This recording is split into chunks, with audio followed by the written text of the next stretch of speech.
కొండా సురేఖ ఎప్పుడు ఏదో ఒక అంశంతో సంచలనంగా మారుతూనే ఉంటారు. గతంలో కొండా సురేఖ నాగార్జునని లేదంటే సమంతాను ఉద్దేశించి చేసిన వ్యాఖ్యలు ఎంత పెద్ద గందరగోళం సృష్టించాయో మనకు తెలుసు. ఇప్పుడు మరొకసారి ఆ అంశాన్ని కదిలించారు. నటుడు నాగార్జునపై మంత్రి కొండా సురేఖ కీలక వ్యాఖ్యలు చేశారు. నాగార్జున కుటుంబంపై చేసిన వ్యాఖ్యల పట్ల పశ్చాత్తాపం పడుతున్నానంటూ చెప్తున్నారు. నాగార్జున కుటుంబాన్ని కించపరిచే ఉద్దేశం తనకు లేదంటూ ట్వీట్ చేశారు. నాగార్జున బాధపడి ఉంటే చింతిస్తున్నానంటున్నారు. తన వ్యాఖ్యల వెనుక ఎలాంటి దురుద్దేశం లేదని, తన వ్యాఖ్యలను వెనక్కి తీసుకుంటున్నానంటూ వెల్లడించారు. గతంలో నాగార్జున కుటుంబం టార్గెట్గా సురేఖ ఎలాంటి వ్యాఖ్యలు చేశారో మనకు తెలిసిందే. సురేఖ వ్యాఖ్యలపై పరువు నష్టం దావా కూడా వేశారు నాగార్జున. ఈ నేపథ్యంలో గతంలో సురేఖ ఏం వ్యాఖ్యలు చేశారు, ముందు ఒకసారి ఆ వ్యాఖ్యలు చూసి ఆ తర్వాత ఇప్పుడు కొత్తగా ఏం ట్వీట్ చేశారు, ఆ ట్వీట్లో ఏం రాసుకొచ్చారో కూడా మనం చూద్దాం. ముందు ఆ వ్యాఖ్యలు చూద్దాం.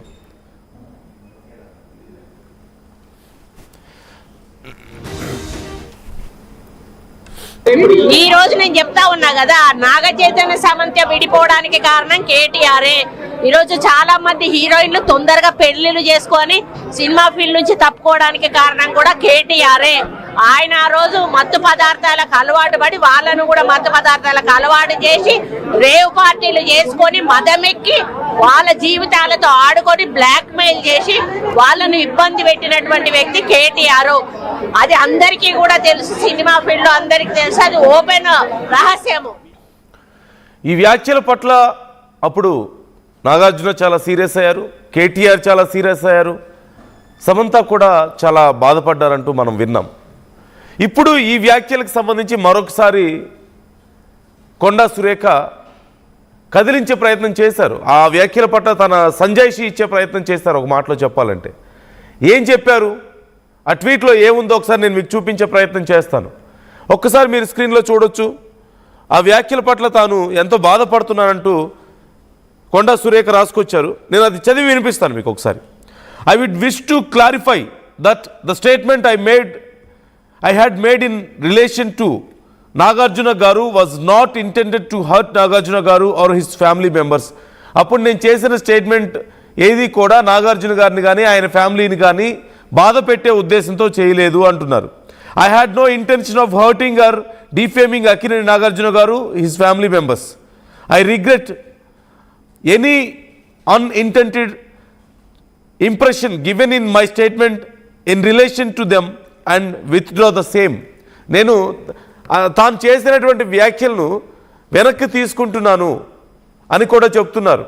అంటే నేను బాధ పెట్టాలని చేయలేదు, అనుకోకుండా ఒకవేళ నేను బాధ పెట్టుంటే నన్ను క్షమించండి, నేను చేసిన వ్యాఖ్యల్ని నేను వెనక్కి తీసుకుంటున్నాను, నా స్టేట్మెంట్ని నేను వెనక్కి తీసుకుంటున్నాను అంటూ కూడా కొండా సురేఖ చేసినటువంటి ట్వీట్ ఇప్పుడు మరొకసారి ఆ ఇష్యూని కదిలించింది, ఆ అంశం చర్చకు వచ్చేలా చేసింది.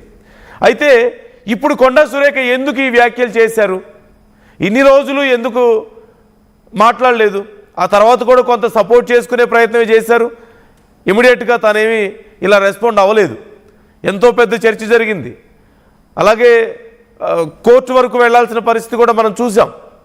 సో ఈ సందర్భంలో ఇప్పుడు ఎందుకు కొండా సురేఖ ఈ వ్యాఖ్యలు చేశారు, ఒకవేళ ఈ విషయంలో తాను రియలైజ్ అయ్యారా, తప్పుగా మాట్లాడాలని చెప్పి రియలైజ్ అయ్యారా, ఇంకేదైనా కారణం ఉందా, ఇదే ఇప్పుడు చాలా కీలకంగా మారింది. మీ అభిప్రాయం ఏంటి, కొండా సురేఖ ఎందుకు ఈ వ్యాఖ్యలు చేశారు? ఈ అంశానికి సంబంధించి మధు మనతో మాట్లాడడానికి రెడీగా ఉన్నారు. మా మధు ఎందుకు ఇప్పుడు ఈ వ్యాఖ్యలు, అంటే రియలైజ్ అయ్యారా, తప్పుగా మాట్లాడానని చెప్పేసి రియలైజ్ అయ్యి ఈ వ్యాఖ్యలు చేశారు అనుకోవాలా, లేకపోతే ఇంకేదైనా కారణం ఉందా, ఇంత గ్యాప్ తర్వాత ఎందుకు ఇప్పుడు సడన్గా మళ్ళీ?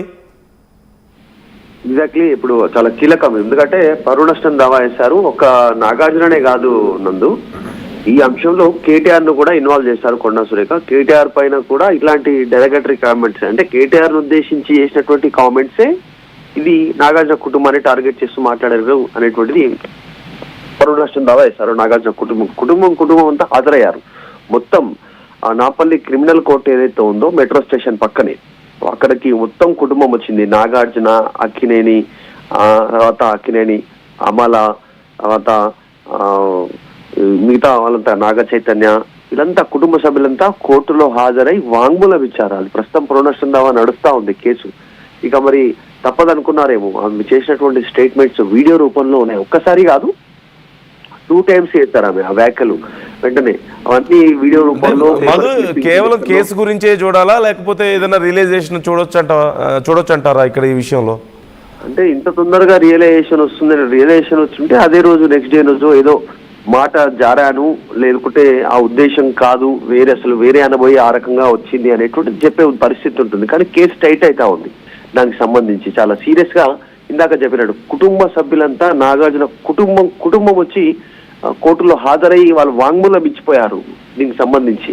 కాబట్టి దానిలో విషయంగానే ఆమె రియలైజ్ అయినట్టుగా ఇప్పుడు చెప్పొచ్చు. అప్పుడు చేసినటువంటి తప్పిదం ఇక తప్పదు అనేటువంటిది లీగల్ గా ఆమె సలహాదారులు చెప్పిన సూచన మేరకు సారీ చెప్పినట్టుగా తెలుస్తా